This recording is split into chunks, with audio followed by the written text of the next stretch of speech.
भारत एक युवा राष्ट्र है। विश्व के किसी भी देश की तुलना में यहाँ सर्वाधिक युवा है। युवा शक्ति ही भारत की पहचान है। फिर भी आजादी के बाद एक लंबे समय तक संसाधनों के अभाव में देश के युवाओं को अवसर नहीं मिल पाते थे। 2014 से पहले खेल प्रतिभाओं को अवसरों, ट्रेनिंग एवं कोच की कमी के चलते खेलों में भारत का प्रदर्शन बहुत ही साधारण रहता था। 2014 के बाद माननीय प्रधानमंत्री नरेंद्र मोदी जी ने युवा शक्ति की ऊर्जा और देश की प्रगति में उनका योगदान बढ़ाने के लिए उन्हें विभिन्न योजनाओं से जोड़ा। माननीय प्रधानमंत्री जी ने गुजरात के मुख्यमंत्री रहते हुए ही खेल व खिलाड़ियों के साथ साथ एथलीट्स और पैरा एथलीट्स को आगे बढ़ाने पर जोर दिया। युवाओं के शारीरिक और मानसिक विकास के लिए उन्होंने प्रधानमंत्री बनने के बाद खेलो इंडिया और फिट इंडिया मूवमेंट चलाया और खेलों में गांवों के युवाओं को आगे लाने की मुहिम शुरू की। भारत में स्पोर्ट्स के प्रमोशन और पार्टिसिपेशन के लिए लगातार बड़ी निष्ठा के साथ प्रयास किए जा रहे हैं।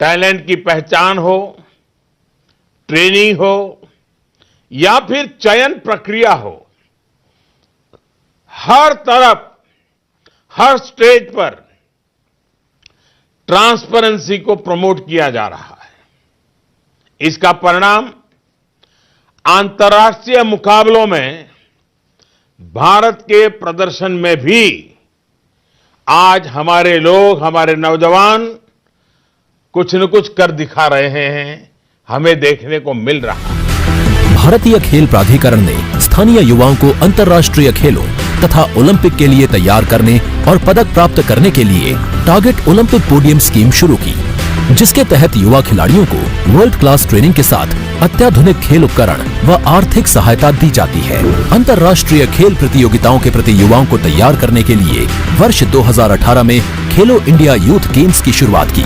उसी का परिणाम है कि कॉमनवेल्थ गेम्स, एशियन गेम्स और विश्व चैंपियनशिप में देश के युवाओं ने अब तक का सर्वश्रेष्ठ प्रदर्शन किया और ओलंपिक गेम्स में रिकॉर्ड पदक प्राप्त किए।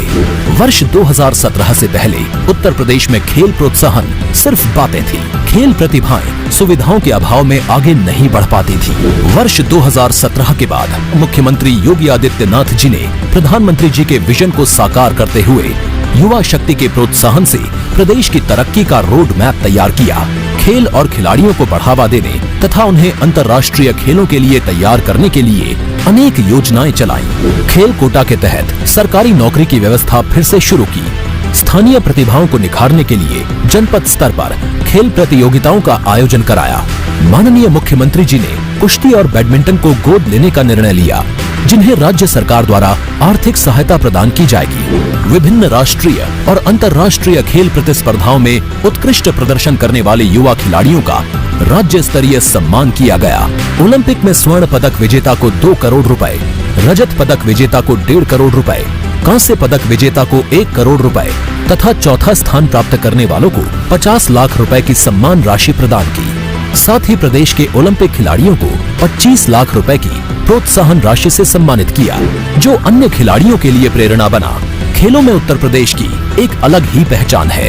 केडी सिंह बाबू, मोहम्मद शाहिद और हॉकी के महान जादूगर मेजर ध्यानचंद ने अपने खेल से पूरी दुनिया में देश का नाम रोशन किया, जिनके सम्मान में प्रधानमंत्री जी ने देश के सर्वोच्च खेल पुरस्कार का नाम मेजर ध्यानचंद खेल रत्न पुरस्कार रखा। आजादी के अमृत महोत्सव की श्रृंखला में आज माननीय प्रधानमंत्री नरेंद्र मोदी जी द्वारा उत्तर प्रदेश के प्रथम खेल विश्वविद्यालय मेजर ध्यानचंद खेल विश्वविद्यालय मेरठ का शिलान्यास किया जा रहा है, जहां युवाओं को सभी खेलों का विश्व स्तरीय शिक्षण प्रशिक्षण मिलेगा। उन्हें भविष्य के ओलंपिक खेलों के लिए तैयार किया जाएगा। मेरठ के खेल सामान पूरी दुनिया में बहुत मशहूर है। प्रधानमंत्री जी के वोकल फॉर लोकल अभियान को और गति देते हुए खेल विश्वविद्यालय के निर्माण से स्थानीय ओडीओपी उत्पादों को विश्व स्तरीय पहचान मिलेगी और रोजगार के नए अवसर सृजित होंगे। खेल विज्ञान तथा खेल प्रौद्योगिकी के विभिन्न पाठ्यक्रमों के साथ प्रशिक्षण एवं शोध कार्य होगा और राष्ट्रीय अंतर्राष्ट्रीय प्रतियोगिताओं में प्रदर्शन के आधार पर स्नातक की डिग्री दी जाएगी। विश्वविद्यालय में विशेष स्पोर्ट्स सेंटर व संस्थाओं के अलावा अत्याधुनिक मैदान, swimming pool, velodrome, cycling track, और हाईटेक एवं मॉडर्न स्पोर्ट्स इंफ्रास्ट्रक्चर स्थापित होगा। युवा शक्ति का जोश और प्रतिभा माननीय प्रधानमंत्री जी के नए और आत्मनिर्भर भारत के निर्माण के संकल्प को पूरा करने में महत्वपूर्ण भूमिका निभा रही है। सोच ईमानदार, काम दमदार।